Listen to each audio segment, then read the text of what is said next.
Tuh.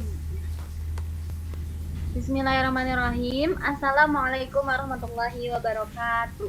Waalaikumsalam warahmatullahi wabarakatuh. Perkenalkan, kami dari kelompok 3 dengan saya sendiri, Alfa Nita Suheni, dengan rekan saya, Yanisa Puspa Cahya, dari PGSDC semester 3 Universitas Juanda Bogor. Di sini kami akan mempresentasikan mengenai komponen dan prinsip pengembangan kurikulum.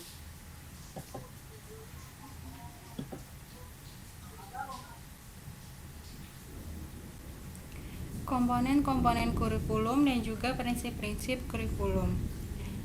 Selanjutnya,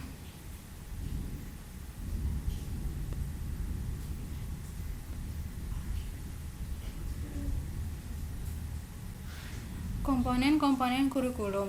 Ini tuh ada 4, yaitu educational purpose, learning experience, organize, dan juga evaluation. Selanjutnya, yang pertama itu ada menentukan tujuan. Merumuskan tujuan kurikulum tergantung dari teori dan filsafat pendidikan serta model kurikulum apa yang dianut. Jadi dalam menentukan tujuan kurikulum itu harus melihat dari teori dan juga model kurikulum apa yang digunakan supaya sejalan dengan tujuan kurikulum tersebut.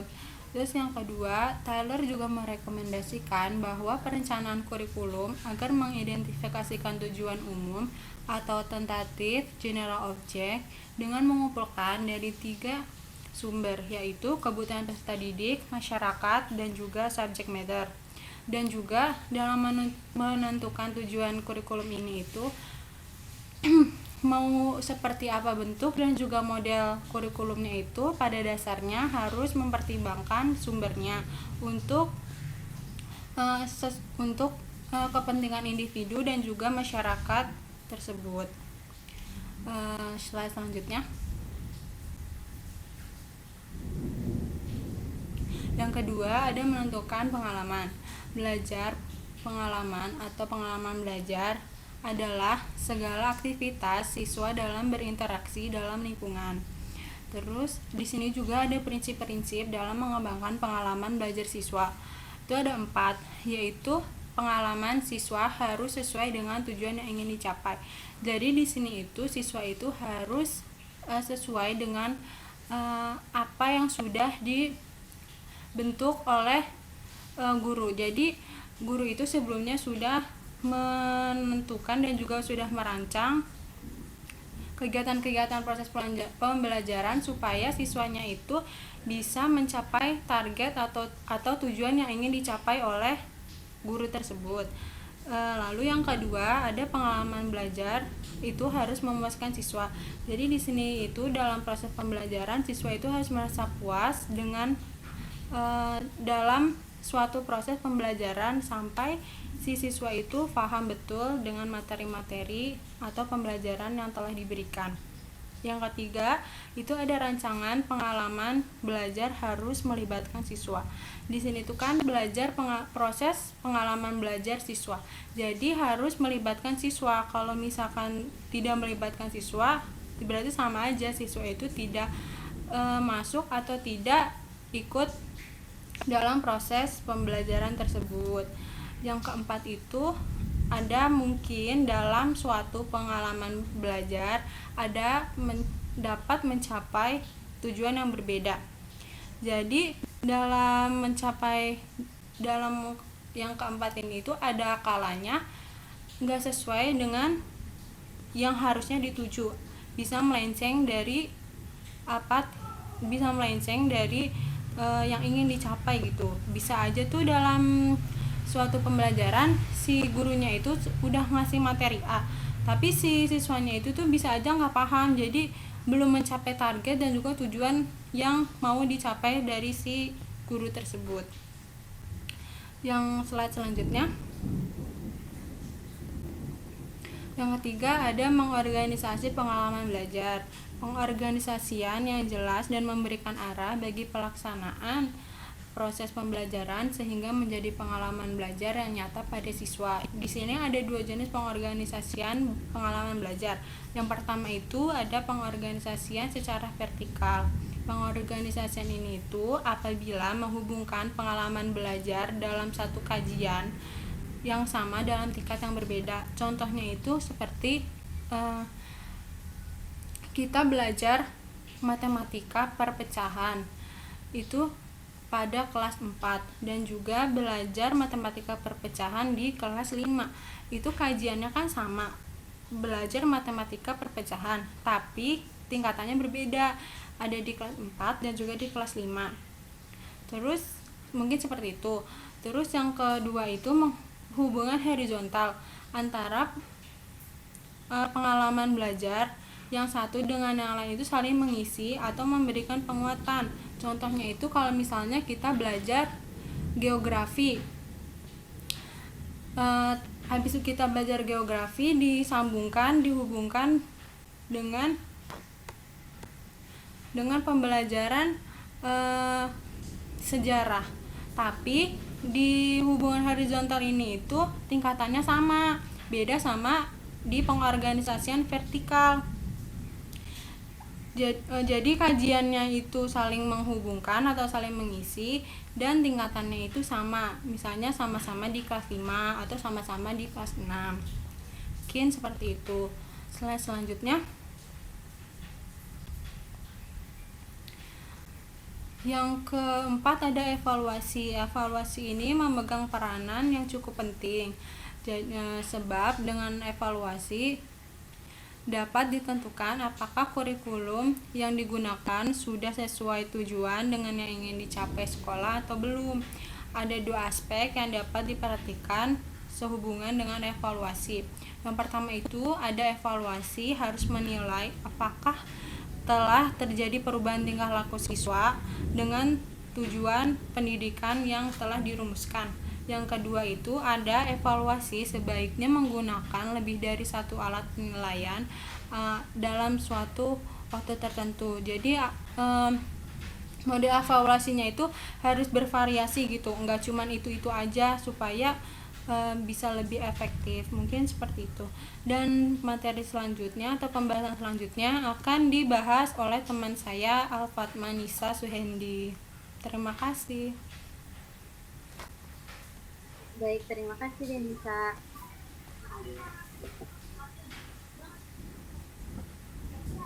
Baik, selanjutnya ada prinsip-prinsip pengembangan kurikulum. Ada prinsip pengembangan khusus dan juga umum. Yang pertama, prinsip umum pengembangan kurikulum. Yang pertama itu relevansi. Relevansi itu ada relevansi keluar dan juga relevansi ke dalam atau relevansi di dalam. Nah, relevansi keluar dapat diartikan isi, tujuan, proses pembelajaran yang tercangkup dalam kurikulum hendaknya relevan dengan tuntutan, kebutuhan, dan pengembangan masyarakat. Nah, jadi namanya relevansi keluar itu, dia itu berhubungan dengan masyarakat. Jadi harus tuntutannya, kebutuhannya, serta perkembangannya itu harus relevan dengan masyarakat gitu. Terus yang kedua, relevansi ke dalam atau relevansi di dalam kurikulum. Nah, kurikulum juga harus memiliki relevansi di dalam, yaitu ada konsistensi antara komponen-komponen kurikulum, yaitu antara isi, tujuan, proses pembelajaran, penyampaian, dan penilaian.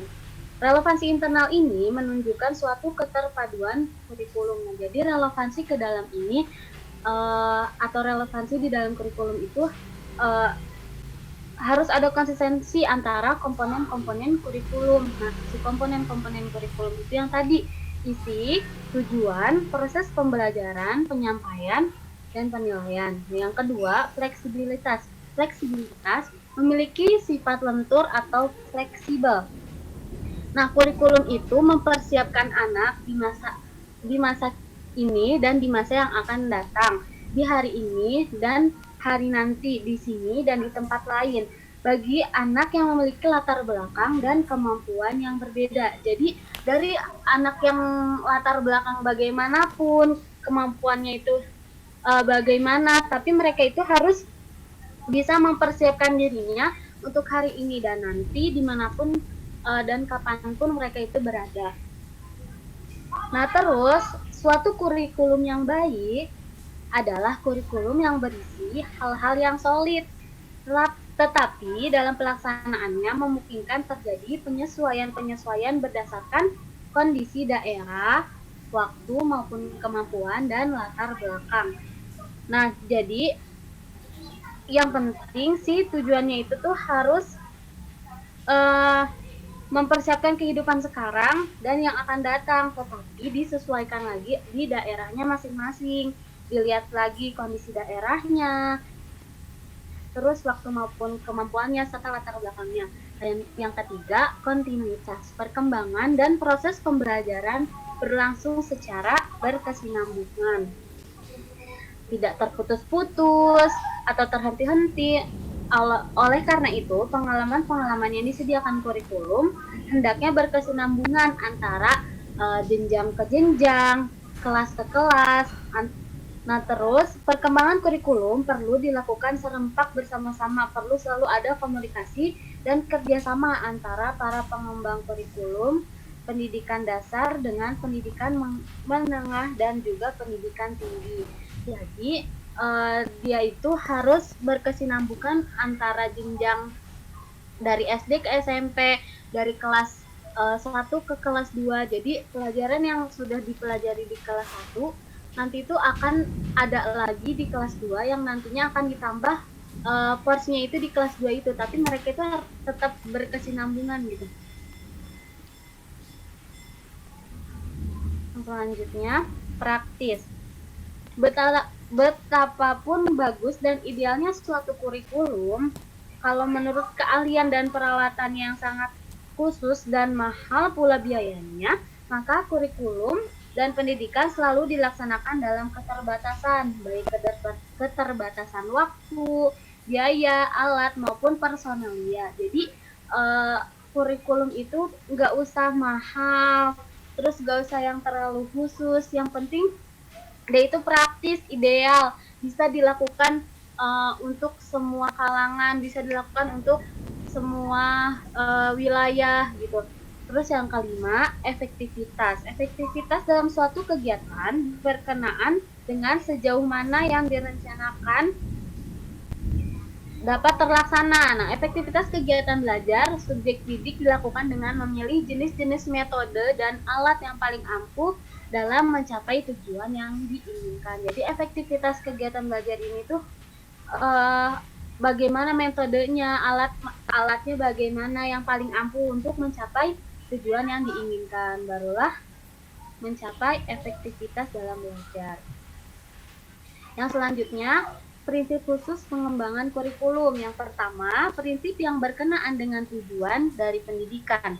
Perumusan dari tujuan pendidikan ini bersumberkan dari ketentuan-ketentuan dan kebijakan-kebijakan dari pemerintah yang dapat ditemukan pada dokumen lembaga negara mengenai tujuan dan juga strategi dalam pembangunan yang juga termasuk di dalamnya pendidikan.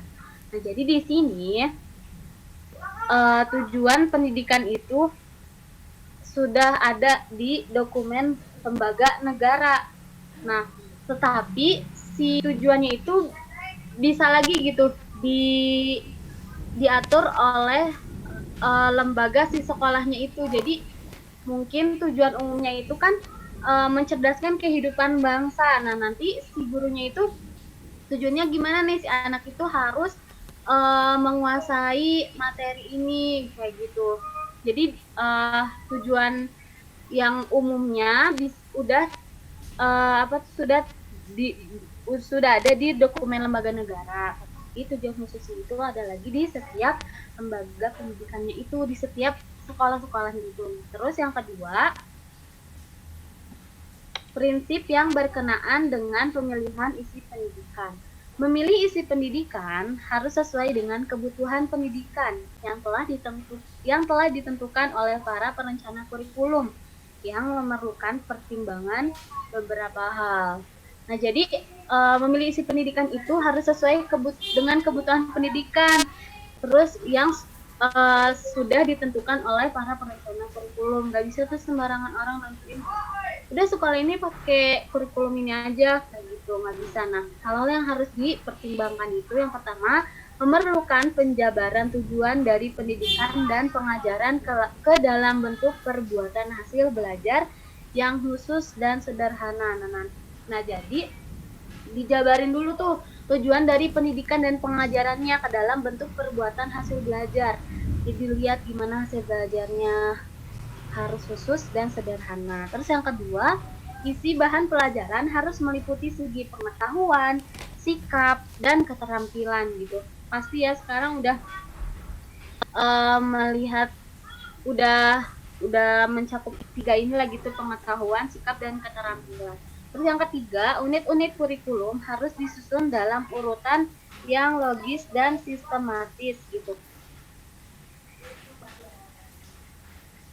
Jadi ketiga ranah belajar yaitu pengetahuan, sikap, dan keterampilan diberikan secara simultan dalam urutan situasi belajar. Untuk hal tersebut diperlukan buku pedoman guru yang memberikan penjelasan tentang organisasi bahan dan alat pengajaran secara lebih mendetail gitu. Agar si menjelaskannya itu bisa sistematis, bisa logis. Nah, guru juga harus mempersiapkan bahan dan alatnya juga untuk pengajaran secara lebih mendetail. Terus yang ketiga, prinsip yang berkenaan dengan pemilihan proses belajar mengajar. Pemilihan proses belajar mengajar yang digunakan perlu memperhatikan hal-hal sebagai berikut. Yang pertama, apakah metode atau teknik belajar mengajar yang digunakan cocok untuk mengajarkan bahan pelajaran? Dilihat cocok apa enggak sih metode atau teknik belajarnya itu yang digunakan gitu. Apakah metode atau teknik tersebut memberikan kegiatan yang bervariasi sehingga dapat melayani perbedaan individual siswa? Dilihat juga perbedaan dalam individualnya itu harus bervariasi apa enggak, apakah dapat melayani perbedaan antara individual tersebut. Nah, terus yang C, apakah metode atau teknik tersebut memberikan urutan kegiatan yang bertingkat? Dan D, apakah metode atau teknik tersebut dapat menciptakan kegiatan untuk mencapai kegiatan kognitif, afektif, dan psikomotorik. Nah, jadi metode atau tekniknya itu harus mencapai kegiatan kognitif, afektif, harus mencakup kegiatan kognitif, afektif, dan psikomotorik. Yang E, apakah metode atau teknik tersebut lebih mengaktifkan siswa atau mengaktifkan guru atau kedua-duanya? Apakah metode atau teknik tersebut mendorong berkembangnya kemampuan baru? Apakah metode atau teknik tersebut menimbulkan jalinan kegiatan belajar di sekolah dan di rumah, juga penggunaan sumber yang ada di rumah dan di masyarakat? Yang selanjutnya, untuk belajar keterampilan sangat dibutuhkan kegiatan belajar yang menekankan learning by doing di samping learning by seeing and knowing. Jadi prinsip yang berkenaan dengan pemilihan proses belajar itu harus memperhatikan hal-hal yang poin yang ke-8 ini. Kita harus melihat metode tekniknya harus cocok apa enggak, terus bisa diterima pada individu siswanya atau enggak gitu. Terus yang selanjutnya, prinsip yang berkenaan dengan media dan alat bantu dalam pengajaran. Prinsip yang dapat dijadikan sebuah pegangan dalam memilih maupun menggunakan media dan alat bantu belajar. Yang A, jika ada yang hendak dibuat, maka kita harus memperhatikan terlebih dahulu bagaimana cara perbuatannya, siapa yang membuatnya, serta biaya dan waktu perbuatannya.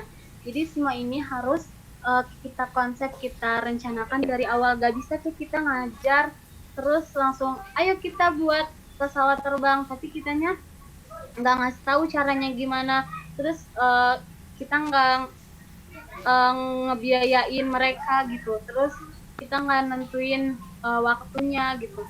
Terus yang B, bagaimana pengorganisasian media dan alat bantu pembelajaran, apakah berbentuk modul ataukah berbentuk yang lain. Jadi media dan alat bantunya itu apakah berbentuk modul ataukah PowerPoint atau bukunya, LKS-nya gitu. Terus yang C, media dan alat bantu belajar apakah yang dibutuhkan dalam proses pembelajaran, apakah sudah tersedia semua dan apakah sudah ada alat penggantinya jika alat yang sudah dicari tidak ada. Misalnya kita membutuhkan media dan alat bantu belajarnya itu infocus dan laptop. Nah, kita lihat apakah itu tuh udah ada apa belum gitu. Terus kalau misalnya nggak ada, kita udah tahu belum cara gantinya pakai apa gitu. Jadi kita harus memperhatikan sebelum pembelajaran itu dimulai. Terus yang D, bagaimana pengintegrasiannya di dalam seluruh kegiatan belajar. Terus yang E, hasil yang terbaik akan diperoleh dengan menggunakan multimedia.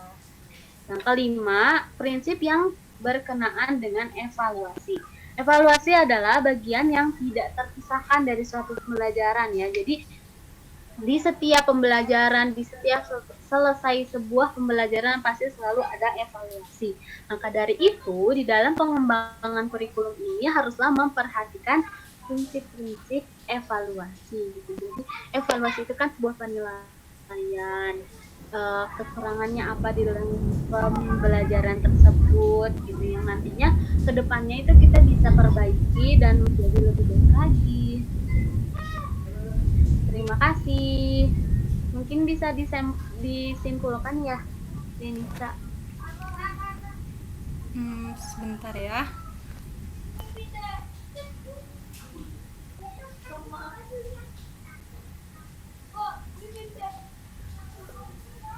Oke, kesimpulannya,